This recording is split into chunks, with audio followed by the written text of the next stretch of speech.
Hai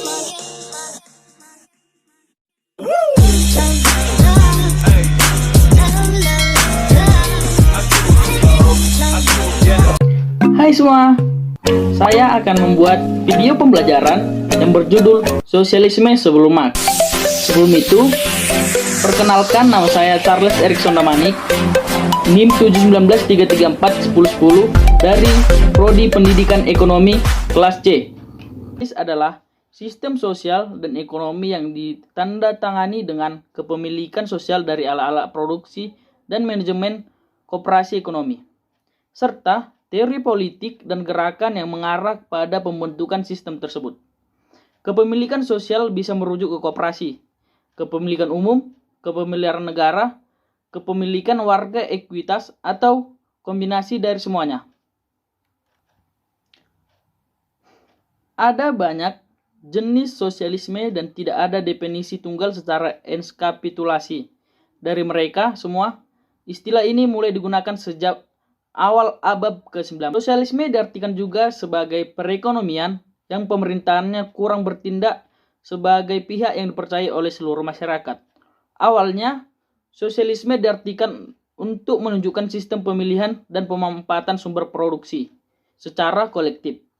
Kata sosialisme sering dipakai bergantian dengan istilah komunisme. Antara sosialisme dan komunisme, katanya memang tidak terlalu berbeda. Bahkan, Marx memakai kedua kata tersebut secara berganti untuk menjelaskan hal yang sama. Selanjutnya yaitu sosialisme utopis. Sir Thomas More merupakan tokoh sosialis utopis yang paling terkenal tahun 1478 sampai 1535. Bahkan, istilah sosialis utopia diberikan karena More menulis tentang sebuah buku terkenal mengenai negara impian yang berjudul Utopia tahun 1516 yang pertama kali ditulis dalam bahasa Belgia. Dan tahun 1551 diterjemahkan ke dalam bahasa Inggris. Dalam bukunya, More menjelaskan bahwa di sebuah negara semua memiliki bersama-sama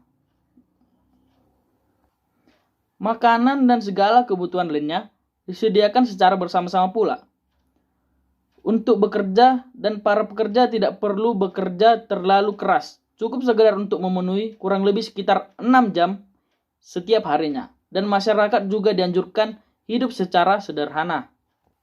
Baik, selanjutnya yaitu Marxisme.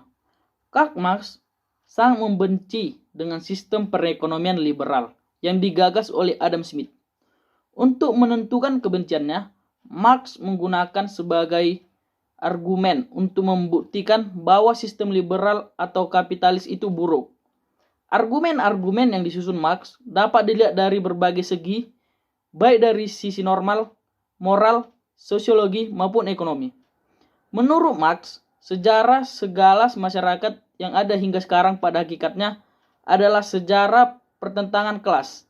Di zaman kuno, ada kaum bangsawan yang bebas dan budak yang terikat. Bahkan, di zaman modern ini ada masyarakat kelas kaya dan masyarakat kelas tak berpunya. Semua kelas-kelas masyarakat ini dianggap Marx timbul sebagai baik. Sekian materi yang saya paparkan. Jadi, kesimpulannya adalah sosialisme menggambarkan pergeseran milik kekayaan dari swasta ke pemerintah yang berlangsung secara perlahan-lahan melalui prosedur pemerintahan dengan memberikan kompensasi kepada swasta.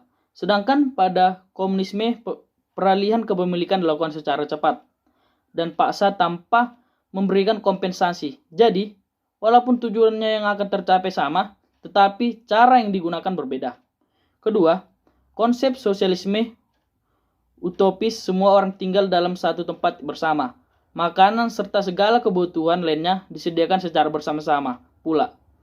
Tokoh-tokohnya Sir Thomas More, Tommaso Campanella, Francis Bacon, James Harrington. Konsep sosialisme komunitas bersama membentuk suatu daerah ideal yang berdasarkan atas pemikiran sosialisme untuk mewujudkan kehidupan bermasyarakat yang adil, makmur, dan sejahtera.